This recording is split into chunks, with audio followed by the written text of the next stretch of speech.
लीजिए जी, स्टार्ट कर दिया है जनाब। Good afternoon everyone. चलें जी, स्टार्ट करें क्लास। निखिल, अरे वाह भाई, आपका नाम? लक्ष्य। पहले आते थे क्या आप? ऑनलाइन थे, अब ऑफलाइन आ गए? बाकी सब पुराने हो ही चुके हैं। ओके। हाँ जी, ऑनलाइन वालों, वीडियो ऑडियो सब क्लियर है, स्टार्ट कर सकते हैं। लास्ट क्लास में थोड़ी दिक्कत हो गई थी भाई, बीच में लाइट वाइट चली गई थी हमारी। पारुल, यश, भावना, सभी को गुड आफ्टरनून। तो लास्ट क्लास में कुछ याद है क्या? बस इस चैप्टर को कंप्लीट कर देते हैं आज हम लगभग। तो लास्ट लास्ट में एक कैलकुलेशन समझा रहा था मैं, बीच में चली गई थी लाइट। रूम की बारे में बातचीत चल रही थी। ऑपरेटिंग कॉस्ट शीट हमने बना ली थी। बिल को कैसे भरने, अनुराग सैनी, रजिस्ट्रेशन के बारे में ना क्लास के बाद बात करेंगे ना, अभी ये रिकॉर्डिंग चल रही है तो। ओके, तो लास्ट क्लास में हमने एग्जांपल लिया था ट्रिपल रूम वाला। कॉपी पेन ओपन करेंगे सब लोग और देखेंगे, एक बार भूल चुके होगे, देखो कई दिन हो गए, है ना। देखो जनाब, सिंगल रूम थे 40, डबल रूम थे 30, ट्रिपल रूम थे 20। फिर एक क्वेश्चन था, कैलकुलेट करना था रूम रेंट। लास्ट में ऑपरेटिंग कॉस्ट शीट हमने लाइटिंग चार्ज तक ही आए थे, वो ढंग से नहीं समझा था लाइटिंग चार्ज, है ना, लिख नहीं पाए थे, बीच में लाइट चली गई थी। एक बार मैं फटाफट से लिखवा देता हूँ, उसके बाद हम लास्ट पॉइंट पढ़ेंगे इस चैप्टर का, फिर क्वेश्चन आंसर पे आ जाएंगे।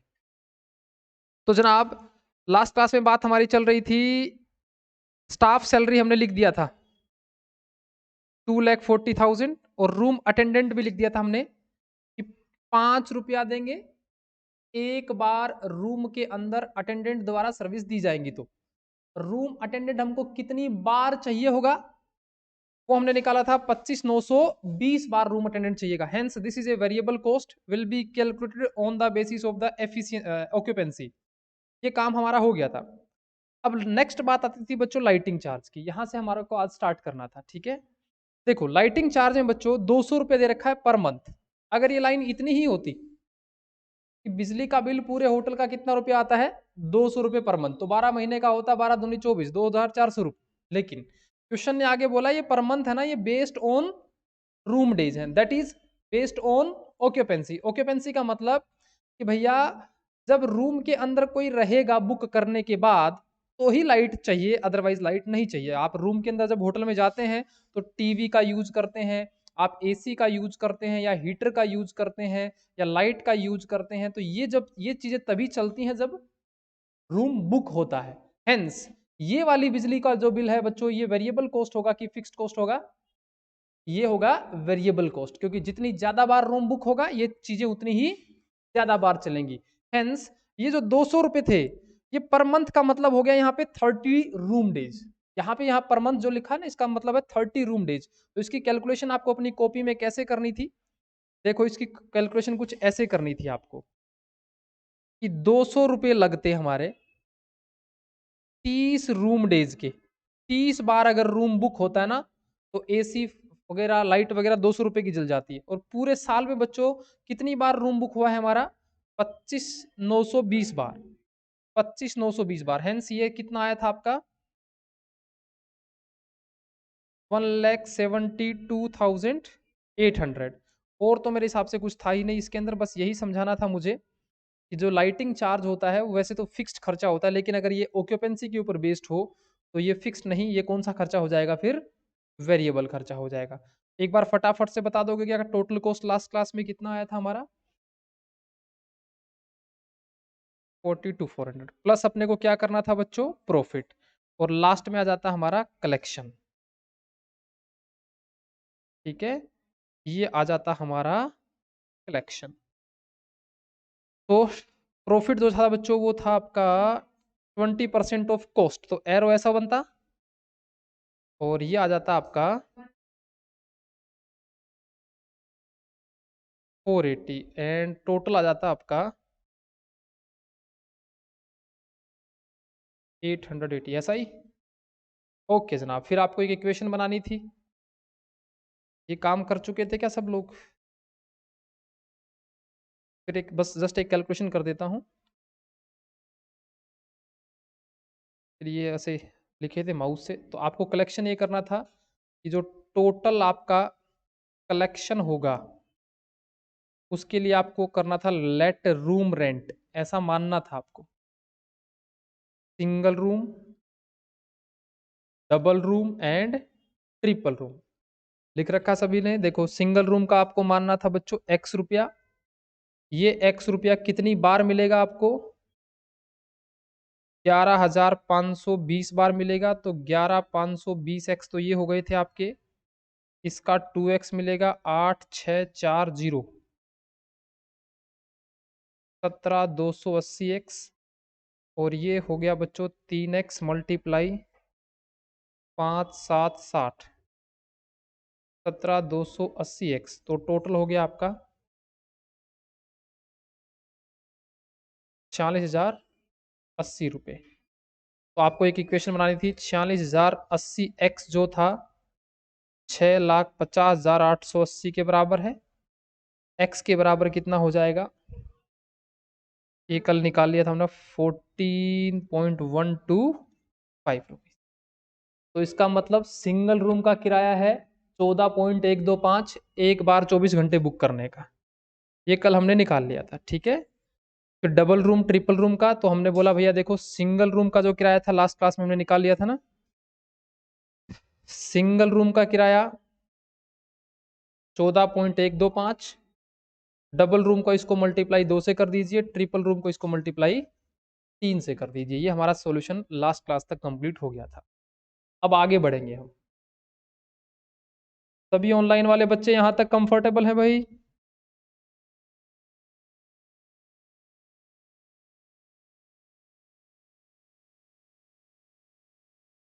Yes sir. चलिए नेक्स्ट हेडिंग लिखो बच्चों एक बार। तो अभी तक देखो हमने कितनी सारी इंडस्ट्रीज पढ़ ली हैं। स्टार्टिंग पे आ जाता हूँ वापिस। ट्रांसपोर्ट इंडस्ट्री पूरी हो चुकी है, होटल वाला भी काम पूरा हो गया है। नाउ अपन पढ़ेंगे हॉस्पिटल इंडस्ट्री के बारे में, ठीक है। हॉस्पिटल इंडस्ट्री, उसके बाद ये वाली जो इंडस्ट्री ना, इसके कोई कंसेप्ट नहीं है, डायरेक्ट कैलकुलेशन है। हॉस्पिटल तक ही सारे कंसेप्ट कंप्लीट है। उसके बाद ये power, school bus, cinema, school picnic, toll tax, इसमें डायरेक्ट कैलकुलेशन है, जोड़ घटा गुना भाग, इसमें ऐसा कोई कंसेप्ट नहीं है। ओके, सो नेक्स्ट हेडिंग लिखेंगे कॉपी के अंदर, how to calculate bed charges. How to calculate bed charges. लिखो बच्चों, how to calculate bed charges.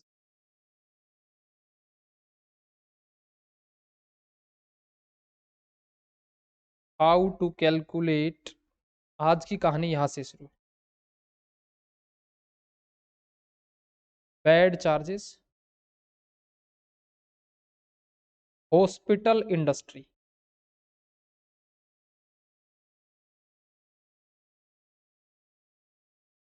Hospital industry लिखना स्टार्ट करिए। इसके अंदर हॉस्पिटल वाले जो, देखो हॉस्पिटल में बहुत सारे बिल बनते हैं, एक्सरे का भी बनता है, दवाइयों का भी बनता है, लेकिन अपन यहाँ पे पढ़ेंगे ना, वो सिर्फ उसी बात का पढ़ेंगे जो पेशेंट हमारे यहाँ के भर्ती हो जाते हैं, जिनका ट्रीटमेंट अपन एडमिट करने के बाद ट्रीटमेंट करते हैं, उनका बेड का चार्जेस का बिल बनाएंगे। उसके अलावा डॉक्टर की कंसल्टिंग फीस है, वो कैसे डिसाइड होती है वो अपन यहाँ पे नहीं पढ़ेंगे। यहाँ पे सिर्फ बेड चार्जेस के बारे में पढ़ेंगे। लिखना पॉइंट नंबर 1 लिख करके लिखना इसमें, इन हॉस्पिटल इंडस्ट्री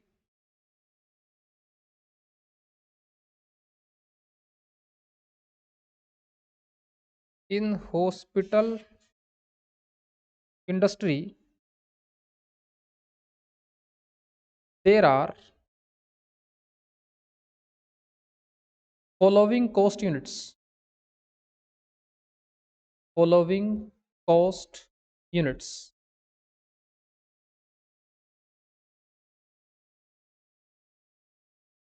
जैसे स्कैनिंग वगैरह होती है तो उसका जो लिया जाता है ना, वो पर केस लिया जाता है।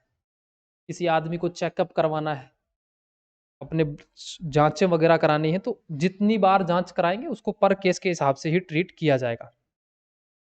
कपड़े धुलवाने होते हैं, हॉस्पिटल वाले अपनी बेडशीट वगैरह, पर्दे वगैरह धुलवाते हैं, तो पर्दे धुलवाने का जो पेमेंट करते हैं बेडशीट वगैरह का, वो करते हैं पर 100 आइटम। जैसे अपन घर पे कपड़े वगैरह धुलाते हैं ना, तो अपन पर शर्ट या पर पैंट के हिसाब से पे करते हैं। हॉस्पिटल वाले ऐसे नहीं करते। हॉस्पिटल वाले जिस भी धोबी को बुलाते हैं ना, उस पे बात करते हैं भैया 100 कपड़े, 100 कपड़े एक साथ देंगे, बताओ 100 कपड़े का क्या रुपया लोगे। जैसे फॉर एग्जाम्पल ब्रिक्स देखिए आपने, ईंट बनती है जो, अगर मैं आपको बोलूं कि ईंट का भाव चल रहा है 10,000 रुपया, इसका मतलब क्या है? इसका मतलब है कि 10,000 रुपये अगर आप पे करोगे तो आपको 1,000 नंबर ऑफ ईंट मिल जाएंगी, ब्रिक्स मिल जाएंगी। मैं कहूं लोहे सोने का भाव है ना, वो चल रहा है 55,000 रुपया, इसका मतलब है 55,000 रुपया दोगे तो 10 ग्राम सोना मिलेगा आपको। मैं कहूं चीनी का भाव चल रहा है बच्चों 20 रुपया, इसका मतलब 20 रुपया दोगे तो 1 किलो चीनी मिलेगी। ये इसको बोलते हैं यूनिट ऑफ मेजरमेंट, कि भैया जो भाव बताया जाता है, जैसे केला वगैरह होता है ना, जो केला होता है उसका नॉर्मली दर्जन में बताया जाता है, 12 किलो का एक साथ, कई की जगह किलो का भी चलता है, राजस्थान में जैसे किलो चलता है। तो कहने का मतलब ये है, जब हॉस्पिटल में लॉन्ड्री की बात की जाती है ना, तो ऐसे नहीं पूछा जाता एक पर्दा धोने का कितना लोगे। अगर धोबी ने रेट बताया कि भैया 5,000 रुपया, तो इसका मतलब वो 5,000 रुपये में कितने कपड़े धो के देगा? 100 कपड़े धो के देगा। इसका आता है एमसीक्यू क्वेश्चन, कोई प्रैक्टिकल बड़ा क्वेश्चन नहीं आता है। यूनिट ऑफ मेजरमेंट का सिर्फ एमसीक्यू क्वेश्चन एग्जाम में पूछा जाता है कि लॉन्ड्री का जो है वो पर 100 होता है। ब्रिक्स का, जैसे कंस्ट्रक्शन इंडस्ट्री की बात करेंगे जब अपन आगे चल के, कंस्ट्रक्शन इंडस्ट्री में ब्रिक्स का जो वो 1000 1,000 के बाद ईंटों का एक साथ भाव बताया जाता है। ओके, नेक्स्ट इसी के अंदर लिखना पेशेंट इन। पेशेंट इन का मतलब है भर्ती होना, जो रोगी भर्ती होंगे हमारे हॉस्पिटल में, उसको बच्चों देखो, जो किराया उससे जो पैसा लिया जाएगा ना, वो पर रूम डे बोल दो या बेड डे बोल दो, एक ही बात है, या उसको पेशेंट डे बोल दो, तीन नाम है इसके। जैसे होटल में रूम डेज था, तो यहाँ पे भी रूम डेज बोल सकते हो, लेकिन रूम डे का नाम ही यहाँ बेड डे है, बेड डे का नाम यहाँ पेशेंट डे है। ठीक है, नीचे लिखेंगे, नेक्स्ट हेडिंग लिखेंगे, हाउ टू कैलकुलेट,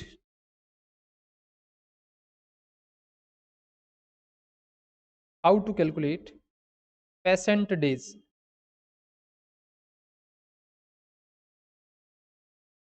एंड दूसरा बताइए meaning of patient days, meaning of patient days.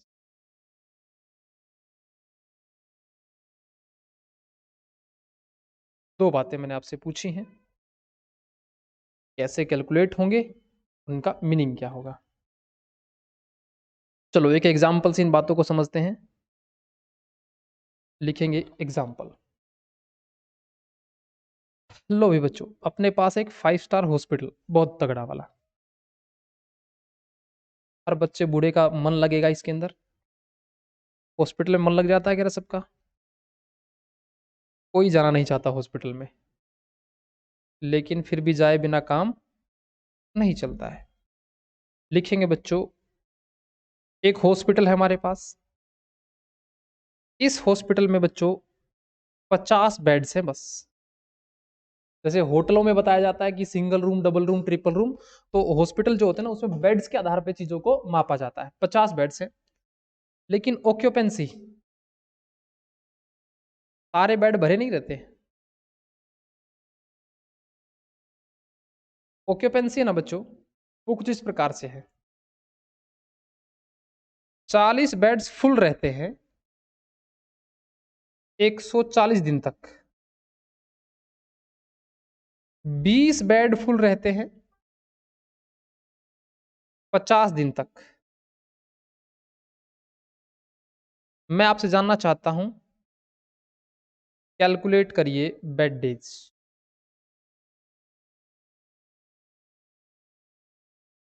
गलत हो गया ना एग्जाम्पल?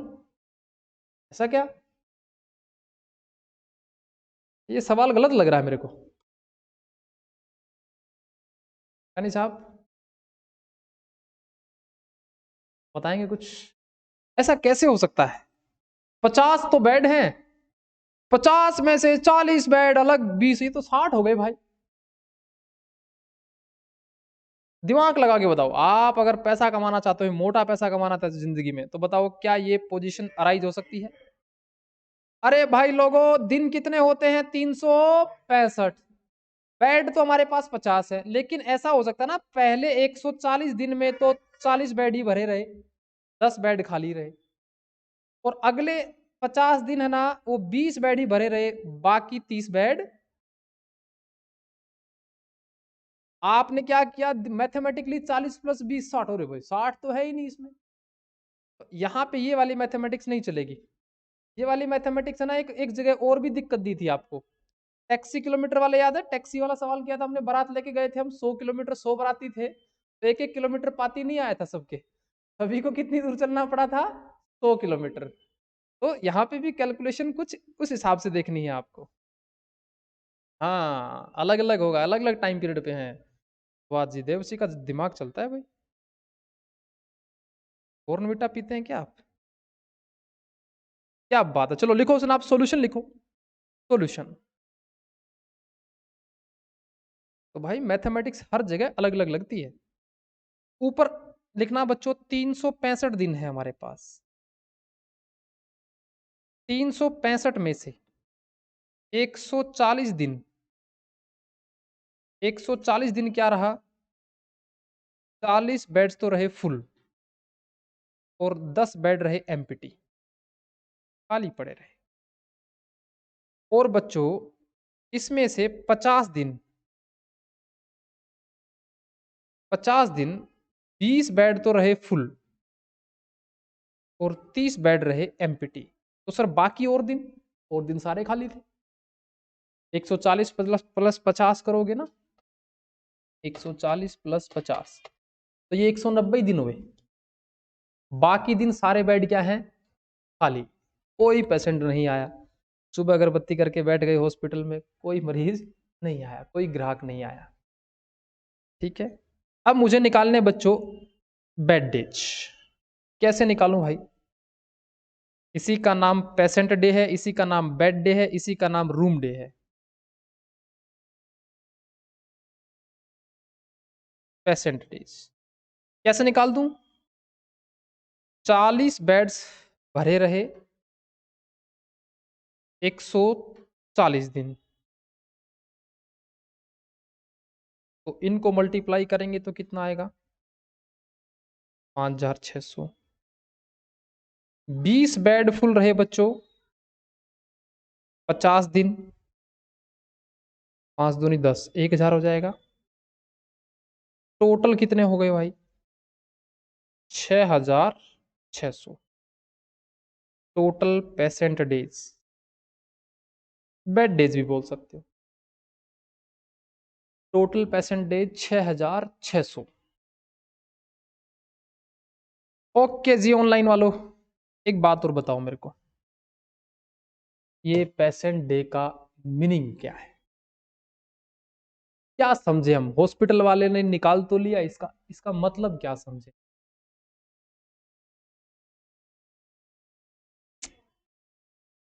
कैसे बोल सकता हूं मैं? जैसे होटल के केस में मैंने कहा था ये रूम 50 रुपए का बिकेगा, तो ये 50 का नोट कितनी बार मिलेगा उसको हम बोलते थे रूम डेज। ऐसे ही होटल वाले तो रूम बेचते हैं, और हॉस्पिटल वाले क्या बेचेंगे, बेड्स। तो क्या मैं ऐसे बोल दूं कि अगर एक बेड 24 घंटे बुक रहता है तो हमको 100 रुपए मिलते हैं, तो ये 100 रुपए का नोट मुझे कितनी बार रिसीव होगा, 6600, 6600 बार रिसीव होगा। क्या मैं ऐसा मान लूं क्या कि एक दुकान है वो 6600 क्वांटिटी यूनिट बेचेगी, एक तरह से अगर बिजनेस की भाषा में बात करें तो 6600 क्वांटिटी एक तरह से बिकने वाली, क्या भाव बिकेगी वो नहीं पता, वही तो निकालना है, क्या भाव इनको बेचेंगे। ठीक है, लेकिन हॉस्पिटल के केस में ना जनरली हम ऐसा नहीं बोलते कि कस्टमर आ गए। जनरली जब अपन हॉस्पिटल खोल के बैठेंगे ना तो ऐसे नहीं कहेंगे, ओहो धन्य हो भाग हमारे आप जो पधारे, है ना, तो कस्टमर नाराज हो जाएगा। इसलिए हॉस्पिटल के केस में कस्टमर को कस्टमर नहीं बोलेंगे, पेशेंट बोलेंगे, है ना। लेकिन हम, क्योंकि हम तो बिजनेस पॉइंट ऑफ व्यू से कैलकुलेशन कर रहे हैं, तो हमारी जुबान पे ना कस्टमर वर्ड चढ़ा हुआ है, तो मैं भी कई बार कस्टमर ही बोलूंगा, तो आप समझ जाना कस्टमर मतलब पेशेंट। ठीक है, ओके जनाब, आइए आगे चलते हैं। तो बेड डेज का मतलब हो गया बच्चों, इतनी बार हमको किराया मिलेगा। हिंदी में एक लाइन लिख देता हूं यहाँ पे मैं, बेड चार्जेज एक साल में, एक साल में 6,600 बार मिलेंगे। एक साल में 6,600 बार मिलेंगे। ये होता है पेशेंट डे का मतलब। अगर आप एक बेड को भरने का 500 रुपये लेते तो ये 500 का नोट पूरे साल में आपको 6,600 बार। अब हमको निकालना ये है कि 500 का नोट लेना है कि 100 का लेना है कि 10 का लेना है। तो एग्जाम्पल नंबर 1 पूरा हो गया जिसमें हमने पेशेंट डे का मतलब समझ लिया। नेक्स्ट एग्जाम्पल लिखेंगे अब। नेक्स्ट एग्जाम्पल,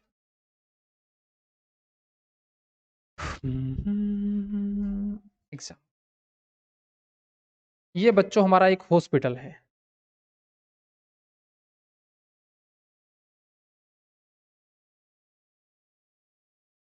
इस हॉस्पिटल की खास बात क्या है?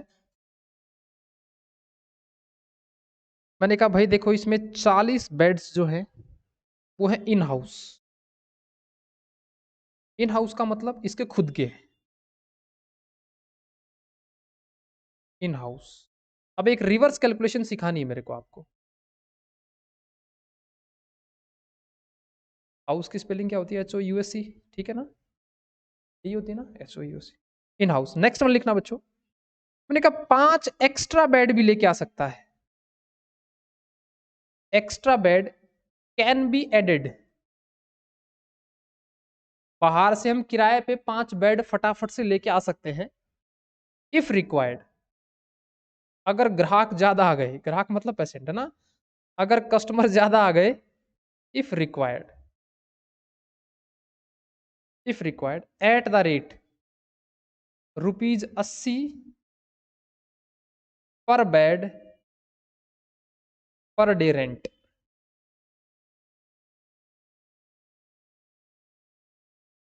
5 एक्स्ट्रा बेड मार्केट से हाथों हाथ अपन लेके आ सकते हैं, जगह हमारे पास है हॉस्पिटल में।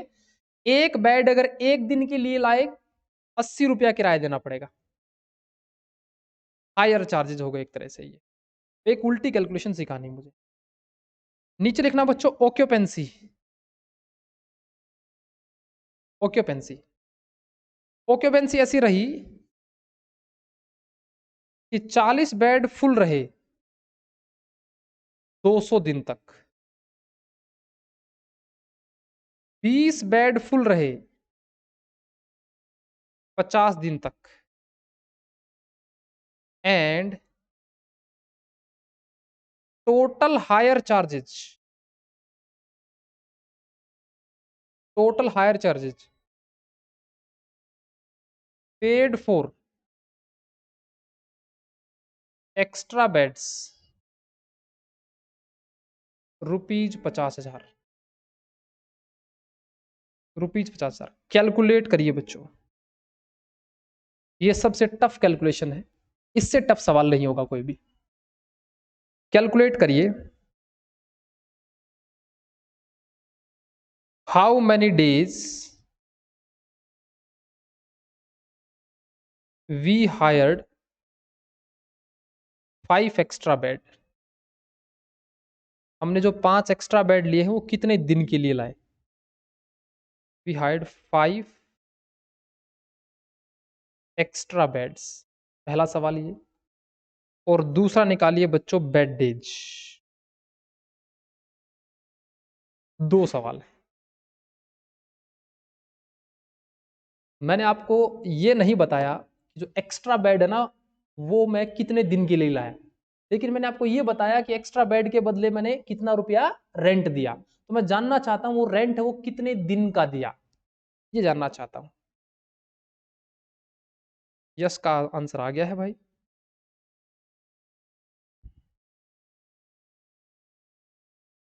भावना का भी आ गया है। 125 इज द राइट आंसर। कैसे आया? जिसको आता है वो तो कर लो भाई, जिसको नहीं आता है वो मेरे साथ हो लो। अनीता का भी आ गया आंसर। सॉल्यूशन, किसी का भी आ गया है। किसी का आप भी पढ़ने वालों में है। मिक्की का भी आ गया, क्या बात है। भूविदा आपका आंसर आया। कैलकुलेटर लाए आप? निशांत का भी आ गया भाई, बढ़िया। चौधरी साहब, कितना आया आपका? 125 आ गया।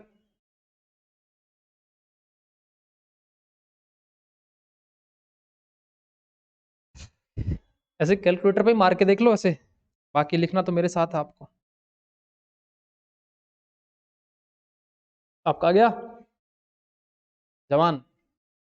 कैसे नहीं आया रे? नहीं भाई, ऐसे तो नहीं बताएंगे हम, आपको ही बताना पड़ेगा आज तो। आज तो पेज फंस गया है।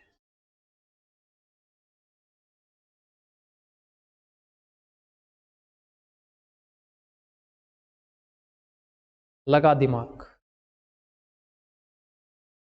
यश कुमार 9,000।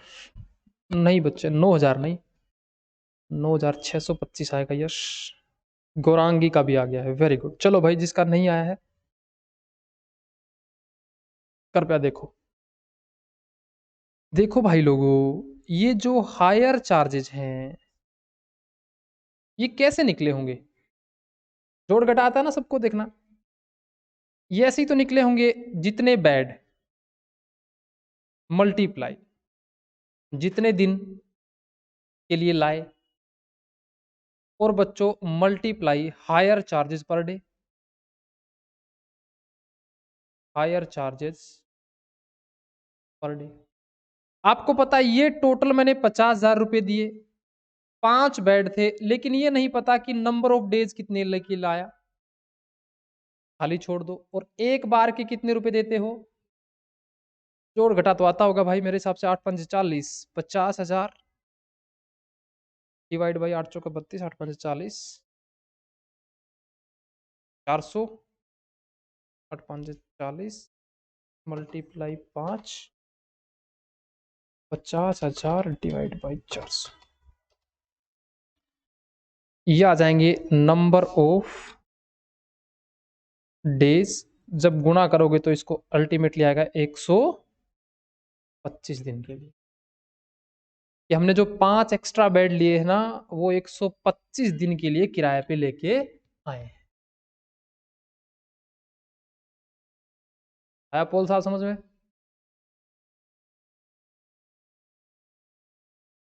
125। पहला आंसर कंप्लीट हो गया है। दूसरा आंसर बच्चों, टोटल बेड डेज निकालने हैं या पेशेंट डे बोल दो, एक ही बात है।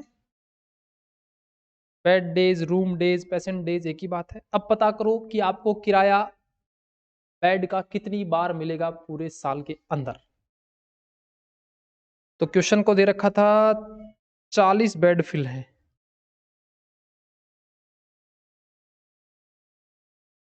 40 बेड किराया कमा के देंगे 200 दिन तक। 4 दूनी 8, 8,000 बार तो किराया यहां से मिलेगा।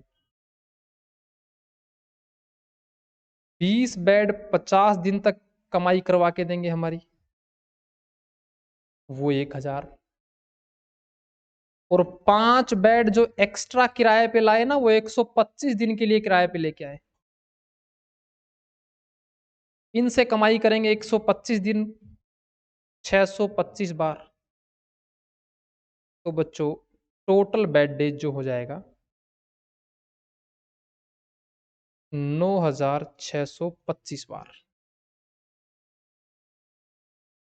9,625 बार।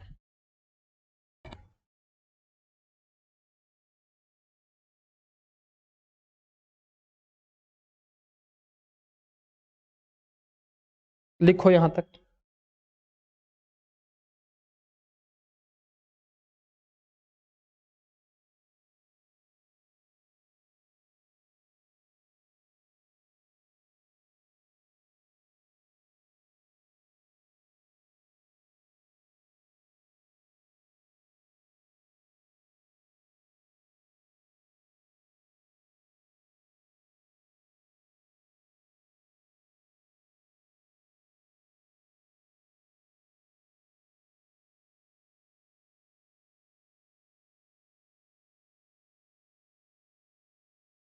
हो गया जी यहाँ तक सबका? युक्ता, राघव, हेमंत, बढ़िया जी बढ़िया।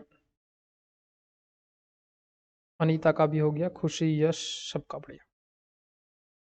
तो ये था बच्चों अपना ऑपरेटिंग कॉस्टिंग चैप्टर। अब इसके बारे में दो तीन छोटी छोटी बातें और बच गई हैं, वो अपन डायरेक्टली क्वेश्चन आंसर में डिस्कस करेंगे। कंसेप्ट पोर्शन था वो यहाँ इस चैप्टर का कंप्लीट हो जाता है। एक बार रिवाइज कर लीजिए फटाफट। बस के केस में क्या क्या बातें डिसाइड करते हैं अपन? पैसेंजर कितने हैं और किलोमीटर कितने।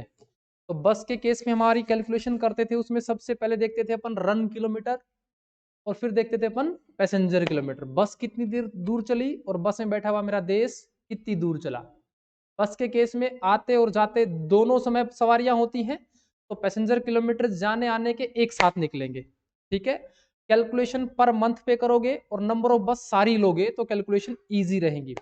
दूसरा था बच्चों गुड्स ट्रांसपोर्ट, ट्रक ट्रांसपोर्ट जिसको बोलते थे। गुड्स के केस में क्या करते थे, पहले रन किलोमीटर निकालते थे, ट्रक कितनी दूर जाएगा, फिर टन किलोमीटर निकालते थे, लोडेड ट्रक कितनी दूर जाएगा। एक तो ट्रक कितनी दूर जाएगा, फिर लोडेड ट्रक कितनी दूर जाएगा। लोडेड ट्रक कितनी दूर जाएगा उसको बोलते थे अपन टन किलोमीटर। लेकिन ट्रक के केस में जाने के अलग, आने के अलग। अगर क्वेश्चन साइलेंट रहे तो सिर्फ जाने जाने का ही निकालना है, आने का नहीं निकालना है। ठीक है, टैक्सी के केस में अपना बुकिंग किलोमीटर होता था, लेकिन यहाँ पे नाम उसका बुकिंग किलोमीटर नहीं है, यहाँ पे हमारे हमारी किताब के अंदर उसका नाम है इफेक्टिव किलोमीटर, इफेक्टिव किलोमीटर। ठीक है, होटल के केस में पर रूम के हिसाब से और डेज के हिसाब से, तीन से टाइप के ज्यादा रूम नहीं होंगे एग्जाम पॉइंट ऑफ व्यू से। होटल में सिंगल, डबल और ट्रिपल रूम, तीन से ज्यादा नहीं मिलेंगे। हॉस्पिटल के केस में बेड तीन चार प्रकार के नहीं मिलेंगे, बेड एक ही प्रकार का मिलेगा एग्जाम पॉइंट ऑफ व्यू से। एक्चुअल जीवन में तीन चार प्रकार के हो सकते हैं हॉस्पिटल। पावर के किलोवाट आवर्स याद रखना है।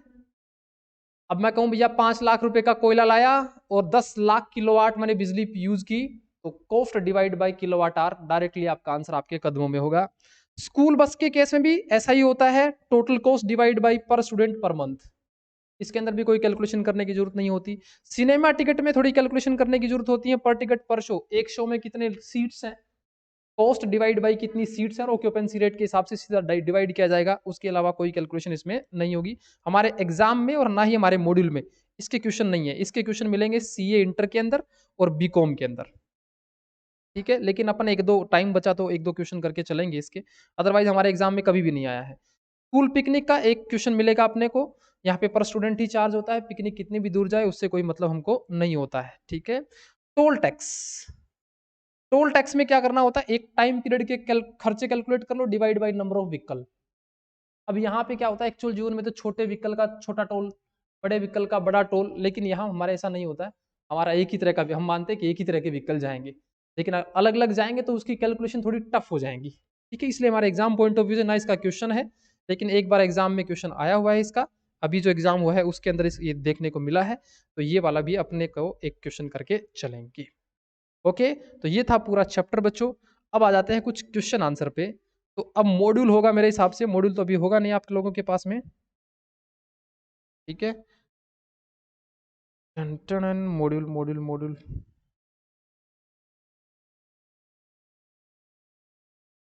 हम्म, एक चलो एक दो एक क्वेश्चन करते हैं एग्जाम पॉइंट ऑफ व्यू से, कैसे कैसे क्वेश्चन मिलेंगे एक बार क्वेश्चन का ओवरव्यू लेते हैं अपन।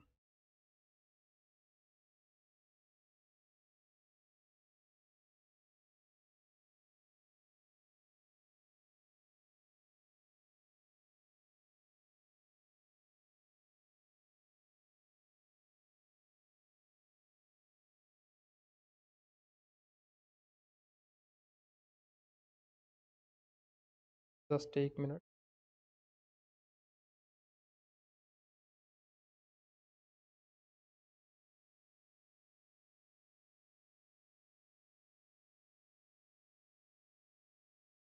लोगों के पास मॉड्यूल है क्या? लिख लीजिएगा कॉपी में,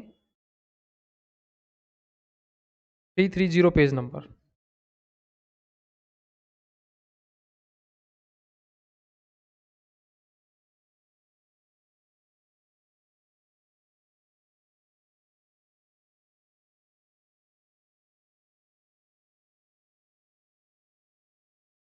पहला क्वेश्चन चलिए देखते हैं।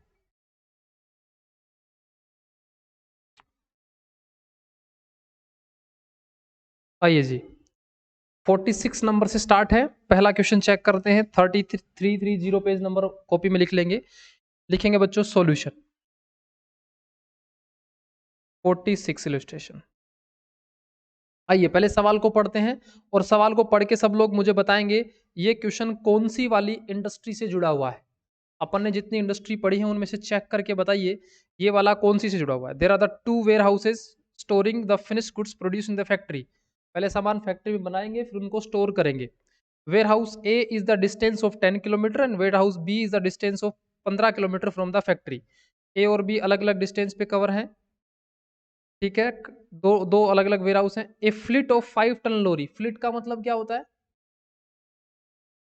फ्लीट ऑफ 5 टन लोरी।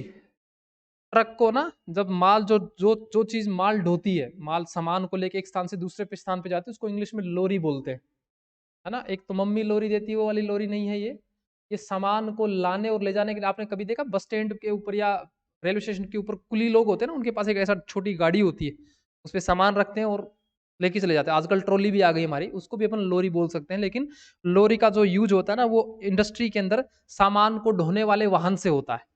तो लोरी का मतलब है यहाँ पे ट्रक, ठीक है ना, ट्रांसपोर्ट का है, ट्रक वाला सवाल है ये। हमारे ट्रक में कितना वजन आ सकता है बच्चों? 5 टन वजन आ सकता है। Engaged in the transportation of the finished goods from the factory. Factory से वो सामान को लेके जाएगा। रिकॉर्ड शोज दैट, बहुत सारा डेटा दे रखा है। मैं साथ साथ आपको एक डायग्राम बनवाता हूँ कॉपी के अंदर। इसमें जो कहानी बता रखी है देखो वो कैसे बता रखी है। आप लोग कॉपी के अंदर मेरे साथ साथ एक डायग्राम बनाएंगे। डायग्राम कुछ ऐसा बनाएंगे, देखो भाई लोगों, ये है आपकी एक फैक्ट्री, ठीक है। एक डायग्राम बनाएंगे सब लोग, ये है आपकी फैक्ट्री। इस फैक्ट्री में सामान बनेगा। फैक्ट्री से सामान दो जगह जाएगा। एक वेयर हाउस है, वेयर हाउस ए, और एक है बच्चों वेयर हाउस बी। एक है वेयर हाउस बी। दो स्थान है अलग अलग। Warehouse B, warehouse A जो है वो एज पर क्वेश्चन बोला कि ये है 10 किलोमीटर दूर। मैंने कहा ठीक है भाई। वेयर हाउस दो है बच्चों, वो है 15 किलोमीटर दूर। 10 और 15, very good, goods transport Parul, 15 kilometre. अब हमारे पास एक ट्रक है बच्चों, यहां मैंने ट्रक बना दिया है लो, ये हमारा ट्रक है। इसमें 5 टन वजन आ सकता है, ये इसकी कैपेसिटी है, ठीक है। फैक्ट्री से सामान डालेंगे और कहां उतार के आएंगे? वेयर हाउस ए पे। तो एक बात बताओ, अगर क्वेश्चन साइलेंट रहेगा तो यहां से लोड होगा और अनलोड कहां होगा? वेयर हाउस ए पे। अब वहां से वापिस आएगा तो खाली आएगा कि भरा आएगा? खाली आएगा। जब तक क्वेश्चन कुछ नहीं बोलेगा तो खाली आएगा बाय डिफॉल्ट। फिर वापिस भरेंगे इसको, वापिस भर के किधर लेके जाएंगे? वेयर हाउस बी पे। फिर आते समय फिर वापिस खाली।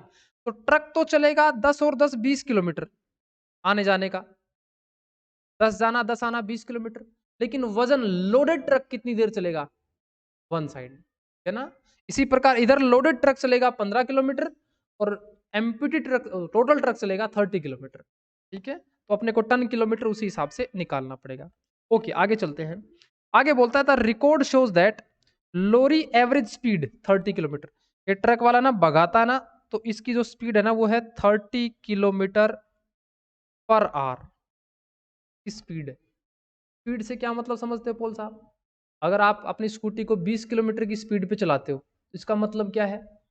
कितनी दूर चले जाओगे 1 घंटे में? Very good, 20 kilometre.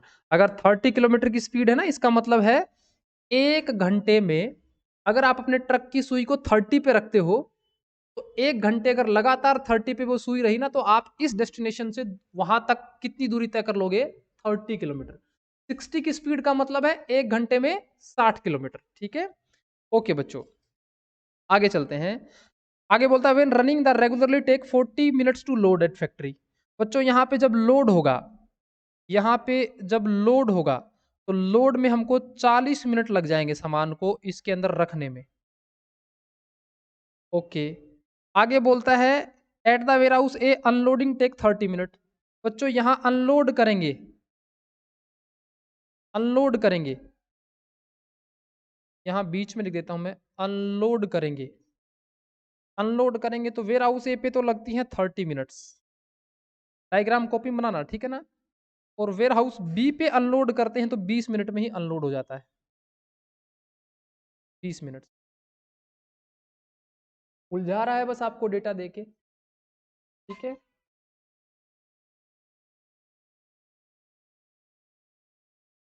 ओके जनाब, आगे चलते हैं। Driver wages, depreciation, insurance and taxes 18 रुपया पर आवर ऑपरेटेड। मेरे को बताओ बच्चों, ये जो खर्चे हैं, ये बताया है कि 1 घंटे ऑपरेट करने के 18 रुपये लगते हैं। मेरे को बताओ ये वेरिएबल खर्चा है कि फिक्स खर्चा है? ये वाले 18 रुपये पर आवर ऑपरेटेड बताया है।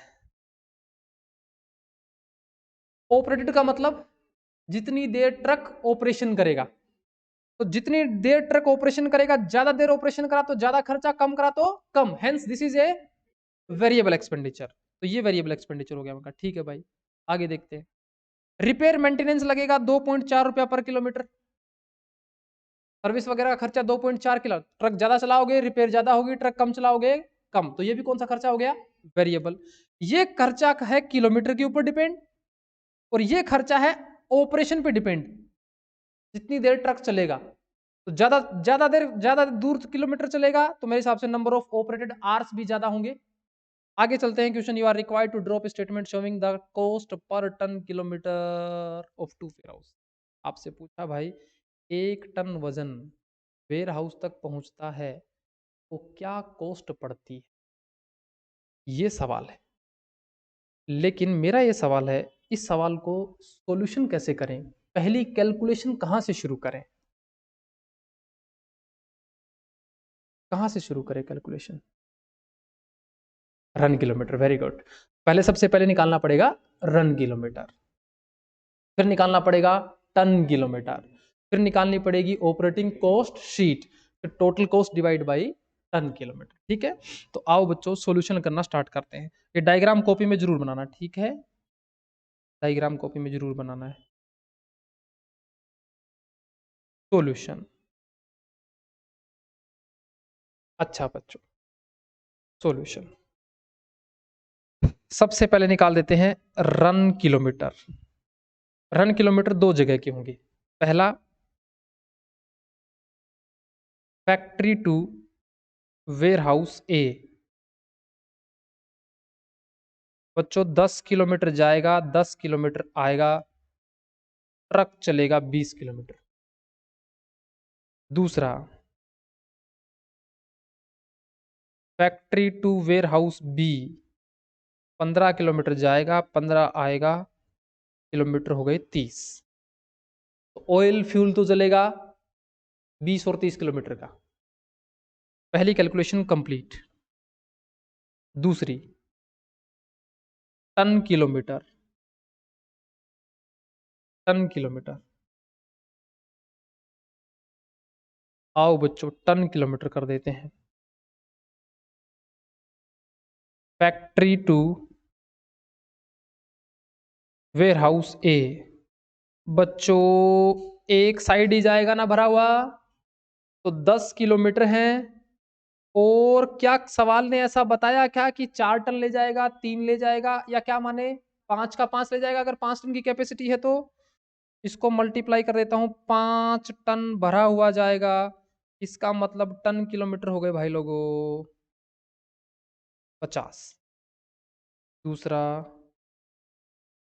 Factory to warehouse B, 15 kilometre जाएगा, 5 टन वजन लगे, 15 चौका 60, 15 75 किलोमीटर, 75 टन किलोमीटर। ओके, दो कैलकुलेशन हो गई है। अब बच्चों तीसरी कैलकुलेशन, तीसरी कैलकुलेशन एक छोटी सी बात और बताऊंगे आपको। तीसरी कैलकुलेशन जब ऑपरेटिंग कॉस्ट शीट आप बनाओगे ना, तो एक दिक्कत आएगी आपके सामने। क्या दिक्कत आएगी? क्योंकि एक खर्चा है ना वो आर्ली बेसिस पे है। आर्ली बेसिस मतलब यहां से ट्रक चल के यहां तक कितनी देर में पहुंचता है, कितनी देर में ऑपरेट होता है। तो बच्चों लोडिंग समय कितना है 40 मिनट, तो 40 मिनट तो ये ट्रक वाला ड्राइवर सैलरी लेगा इस 40 मिनट की खड़े रहने की। फिर वो ट्रेवल करके जाएगा, उसमें समय लगेगा, फिर अनलोड करेगा उसमें, और जब वापसी ट्रेवल करेगा फिर से उसमें समय लगेगा। तो मैं आपसे जानना चाहता हूं, अगर मैं आपको स्पीड दे दूं, स्पीड मैंने बता दी, और मैं आपको बताऊं कि 10 किलोमीटर जाना और 10 किलोमीटर आना, तो बताइए बच्चों 20 किलोमीटर की दूरी कितनी देर में तय कर लेगा? ट्रेवलिंग टाइम क्या होगा इसका, निकाल सकते हो क्या? स्पीड अगर 30 की है, तो अगर मुझे 20 किलोमीटर आने जाने में 20 किलोमीटर, तो आने जाने का ट्रेवलिंग टाइम कितना होगा? पक्का कैसे करें भाई? 30 किलोमीटर तो 60 मिनट में जाता है, 30 किलोमीटर तो 20 किलोमीटर जाएगा 40 मिनट में। ठीक है, कैसे आया जरा मैं लिख देता हूँ इस बात को भी। देखो भाई, जिसको समझ नहीं आया, देखो बच्चों 30 किलोमीटर स्पीड का मतलब है, इस डायग्राम में ही लिख लेना आप, 60 मिनट में, 60 मिनट्स में कितने किलोमीटर की यात्रा कर लेगा? 30 किलोमीटर। और हमें आने जाने में कितनी किलोमीटर यात्रा करवानी है? 20। तो क्या ट्रेवलिंग टाइम क्या 40 मिनट्स आ जाएगा क्या? ट्रेवलिंग टाइम कितना है? 40 मिनट्स। और दूसरे वाले का और बताओ, इधर वाले का। 60 मिनट्स में 30 किलोमीटर, और हमको जाना भी 30, आना जाना 30 किलोमीटर है, तो यहां पे लगेगा 60 मिनट्स। क्या दो बातें समझ में आई? ट्रेवलिंग टाइम वाली बातें। एक साइड में आने जाने में 40 मिनट में यात्रा पूरी कर लेगा, इधर से ट्रक भाग के जाएगा, 20 मिनट में पहुंच जाएगा, 20 मिनट में वापस आ जाएगा। 40 मिनट तो ट्रेवलिंग टाइम हो गया आने जाने का। Loading time 40 minute, unloading time 30 minute, तो टोटल ऑपरेटिंग टाइम सबको जोड़ लेंगे। तो एक काम कर लो भाई, एक छोटा सा वर्किंग नोट बना लो यहाँ पे, working note, operating time, operating time warehouse A पे जाने का, वेयर हाउस बी पे। सबसे पहले ट्रक होगा बच्चों लोड, लोड होएगा 40 मिनट में, इसके लिए भी 40 मिनट में लोड होगा। फिर ट्रैवल करेगा, 20 मिनट इधर ट्रैवल करेगा और 30 मिनट इधर ट्रैवल करेगा। फिर होगा अनलोड, अनलोड इस पे 30 मिनट लगेंगे और इस पे 20 मिनट लगेंगे। फिर ट्रैवल करके वापस आएगा, 20 मिनट, 30 मिनट, तो टोटल मिनट्स कितनी होगी? Total time warehouse A पे लोड से लेके अनलोड तक से वापस आने तक का टाइम 40, 40 80 110 मिनट, और इधर हो जाएगा बच्चों 40 20 60 120 मिनट। अगर इसको मैं 60 से डिवाइड कर दूं तो आर्स बता सकते हो आप? 110 डिवाइड बाई 60, 1.833 आवर्स, और इधर आ गया 2 आवर्स।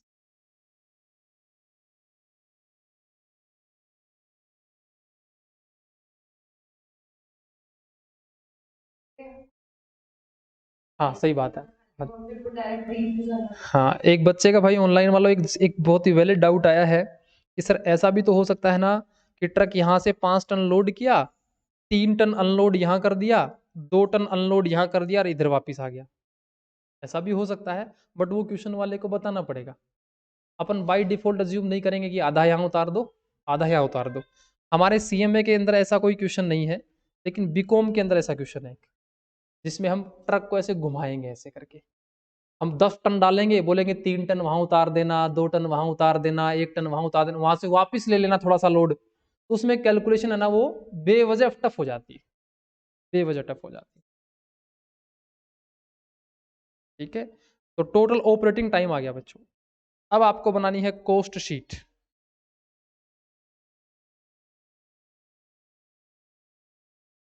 कॉस्ट शीट, बस सवाल खत्म होने वाला है, बस ए और बी।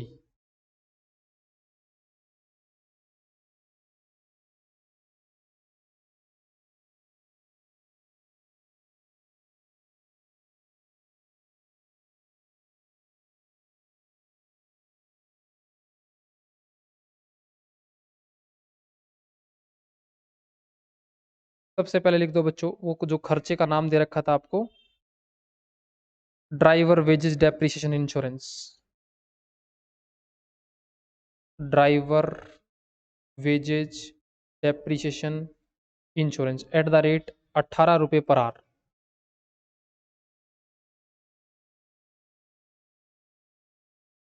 @18 रुपये पर आवर। इधर तो बच्चों 18 को मल्टीप्लाई करोगे 1.83 से तो ये आ जाएगा 33 रुपीज और 18 दूनी 36। और ऑयल फ्यूल, ऑयल फ्यूल का खर्चा दे रखा बच्चों 2.5 रुपया पर किलोमीटर, @2.4 रुपया पर किलोमीटर। ए पे आने जाने में 20 था और इधर 30 था, तो 20 मल्टीप्लाई 2.4 48 रुपीज, 30 मल्टीप्लाई 2.4 72 रुपीज। यह आ जाएगी आपकी total cost 108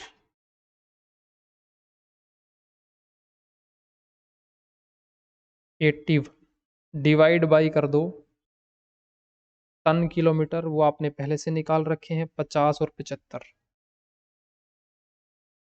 cost per ton पर kilometre is the final answer 1.62 1.44।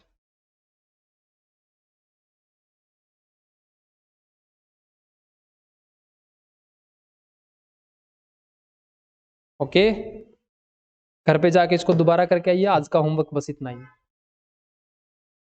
इस क्वेश्चन को जाके घर पे एक बार दोबारा करेंगे।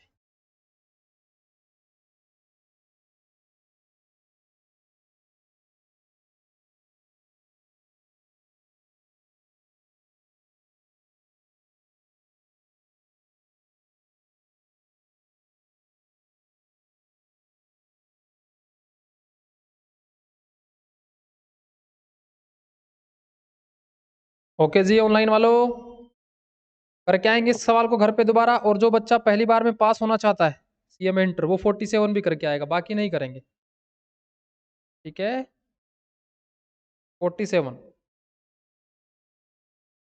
कितने करके आएगा? सारे तो नहीं होंगे। निखिल बाबू कितने क्वेश्चन करके आएगा? दोनों? मैंने तो एक ऑप्शनल में दिया है, एक मैंडेटरी दिया है, कौन सा वाला करेगा? हाँ, दोनों करके आने। आपका स्वास्थ्य सही है? आज थोड़े उदास लग रहे हैं आप, घर की याद आ रही है? हाँ, अभी तो आएगी, बहुत आएगी घर की याद। तरुण बोल रहा है सर ट्रांसपोर्ट वाले भी कर लिए। अरे किसने पढ़ाया रे तेरे को, सारे कैसे कर लिए तूने? सर रिजल्ट कब तक आएगा? अगले जन्म में। तरुण मॉड्यूल से कर लिए सर। अरे भाई तरुण तो होशियार लड़का है भाई। कौन सी वाली पीडीएफ सेंड करूं मैं की?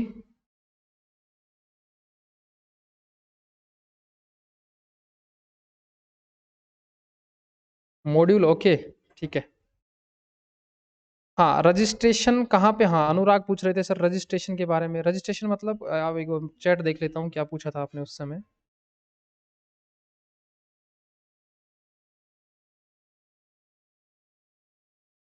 हम्म,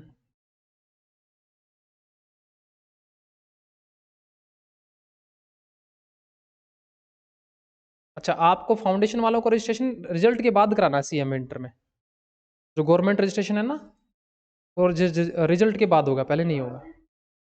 लास्ट डेट अगर आप जून में एग्जाम देना चाहते हैं तो 31 जनवरी है, और दिसंबर में एग्जाम देना चाहते हैं तो 31 जुलाई है। ठीक है?